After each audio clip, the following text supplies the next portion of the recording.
Let me ask you something. How many times did you check your phone today?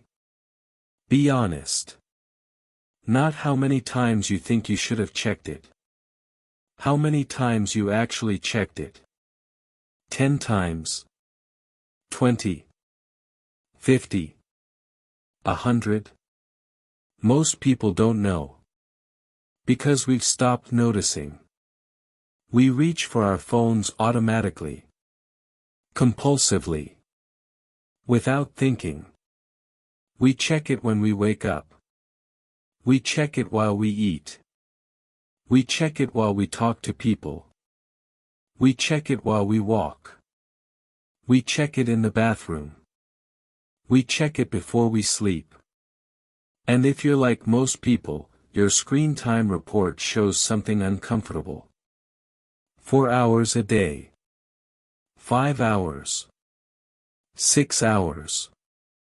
That's a quarter of your waking life. A third. Sometimes more. Today, we're going to talk about digital minimalism. Not just reducing screen time by a few minutes, but fundamentally changing your relationship with technology.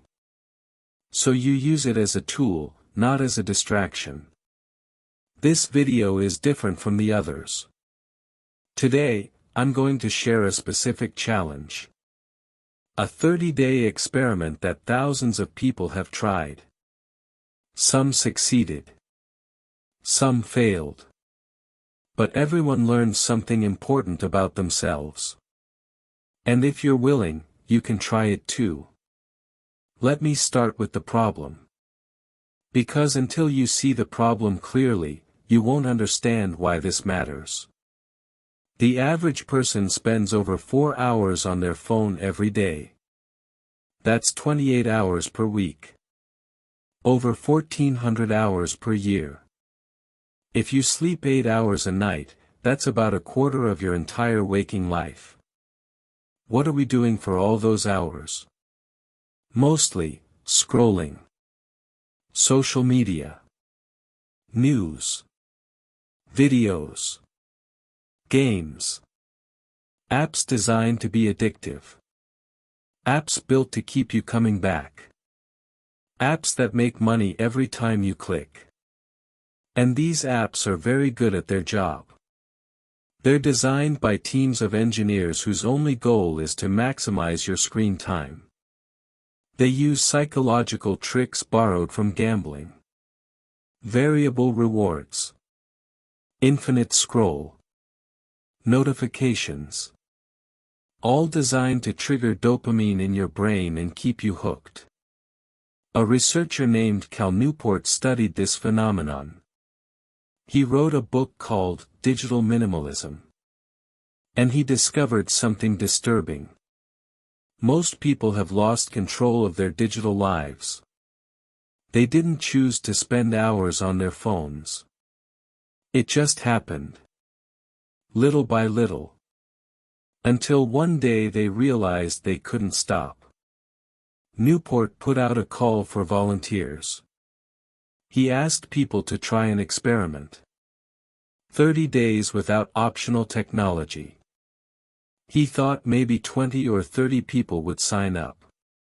1,600 people volunteered. 1,600. That number tells you everything you need to know. People are hungry for change. They know something is wrong. They just don't know how to fix it. So let me tell you what digital minimalism actually is. Because it's not what most people think. Digital minimalism is not about giving up technology. It's not about going back to a flip phone. It's not about becoming a Luddite or living in the woods without electricity. Digital minimalism is a philosophy. A way of using technology that puts you in control. Where you decide what tech to use and when and why. Where technology serves your values instead of hijacking your attention. Newport defines it like this: Digital minimalism is a philosophy of technology use in which you focus your online time on a small number of carefully selected activities that strongly support things you value. And you happily miss out on everything else. Read that again. A small number of carefully selected activities that strongly support things you value. And you happily miss out on everything else. That last part is crucial. Happily. Not reluctantly. Not with FOMO. Happily. Because you know that the things you're missing are not actually valuable to you. So how do you get there? How do you go from being controlled by your phone to being in control of your phone? Newport suggests a process. A 30-day challenge that resets your relationship with technology. He calls it the digital declutter. Let me explain how it works. And then I'll share a real story of someone who tried it. The digital declutter has 3 steps. Abstinence. Exploration. Curation. Step 1 is abstinence. For 30 days, you remove all optional technology from your life. Not essential technology. Optional technology. What's optional? Anything that you could stop using for a month without getting fired or causing someone to get hurt. Social media. Optional. Entertainment apps. Optional. News apps. Optional. Shopping apps. Optional. Games. Optional. What's essential? Work-related apps that you actually need for your job. Communication with family and close friends. Banking. Maps. Emergency contact. Everything else goes. Delete the apps from your phone. Log out of websites. Remove the temptation. For 30 days, you live without these distractions. No exceptions. No cheating. Just 30 days. Step 2 is exploration. This is the part most people skip. And it's the most important part. During these 30 days, you don't just sit around being bored. You aggressively explore other activities. High-quality activities that bring real satisfaction. Not just ways to kill time. You read books. You take walks. You have real conversations with people face to face. You pursue hobbies.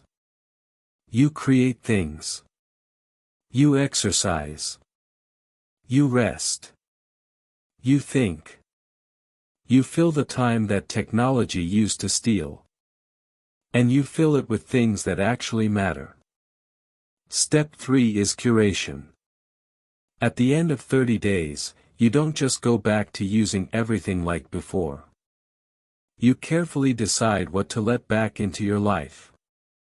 For each app or service, you ask 3 questions.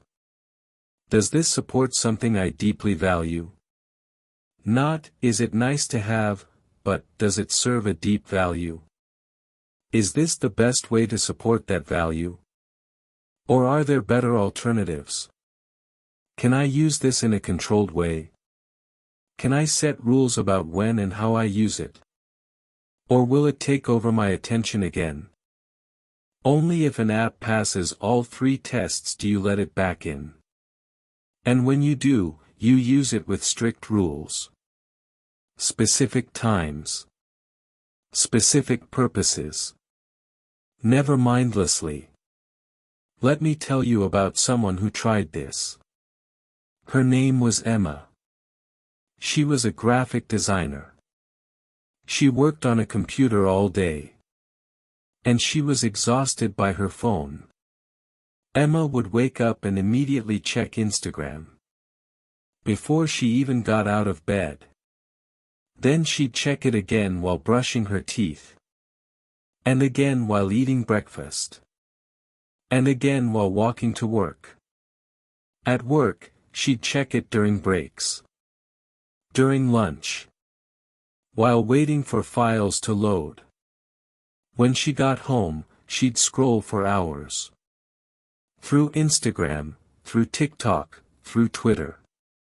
She knew it was a waste of time. But she couldn't stop. Her screen time average. 6 hours a day. 6 hours. That's more time than she spent sleeping. Emma decided to try the digital declutter. She deleted every optional app from her phone. Instagram. TikTok. Twitter. Facebook. Netflix. All the news apps. All the shopping apps. Everything except messages, phone, and maps. Her phone suddenly felt empty. Almost useless. And that was the point.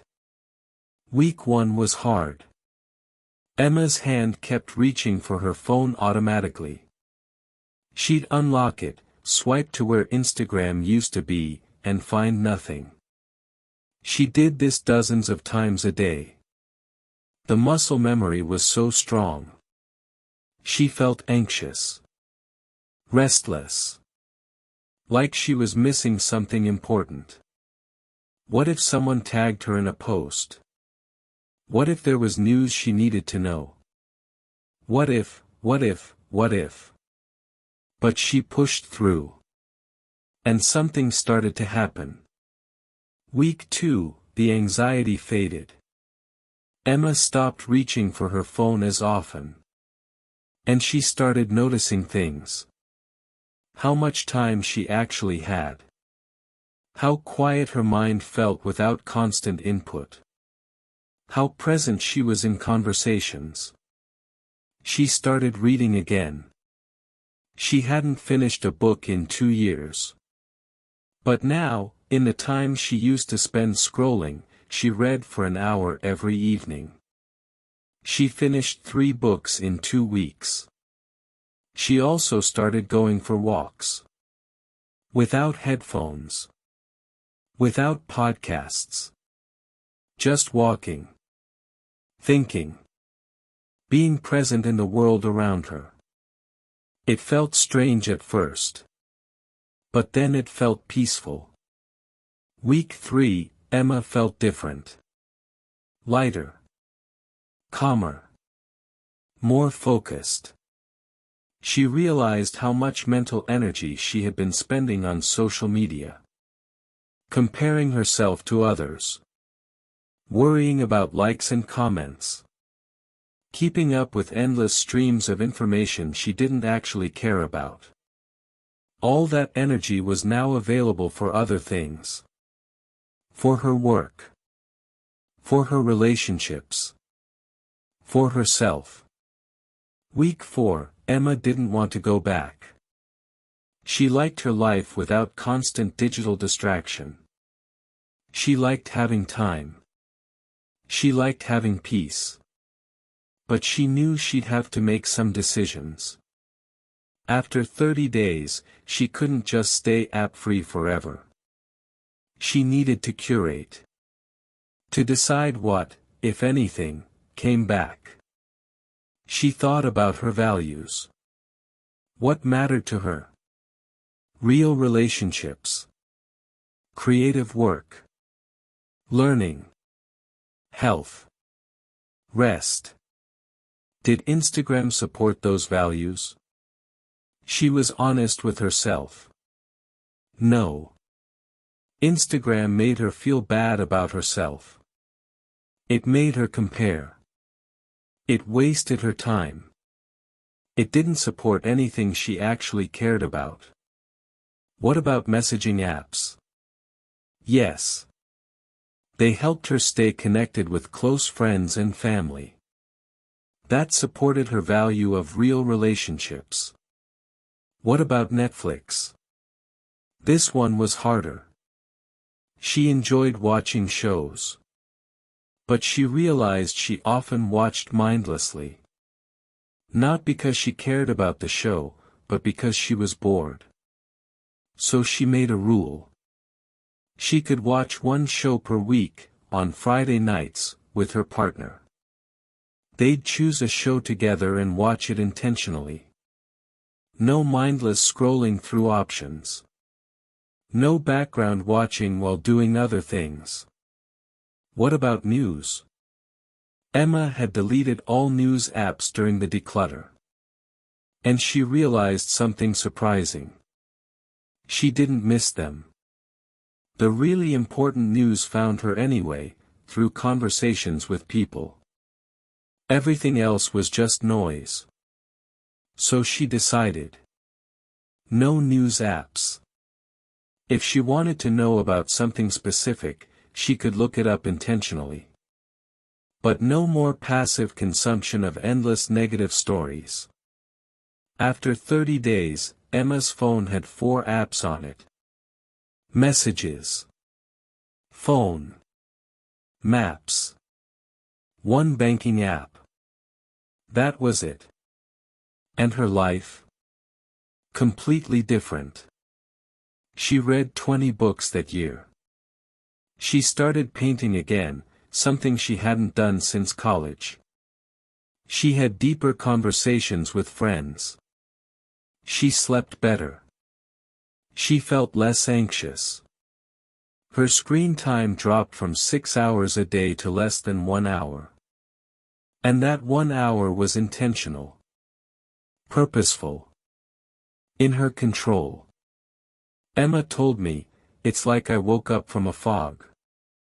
I didn't realize how much of my life I was giving away to my phone. Now I feel like I'm actually living."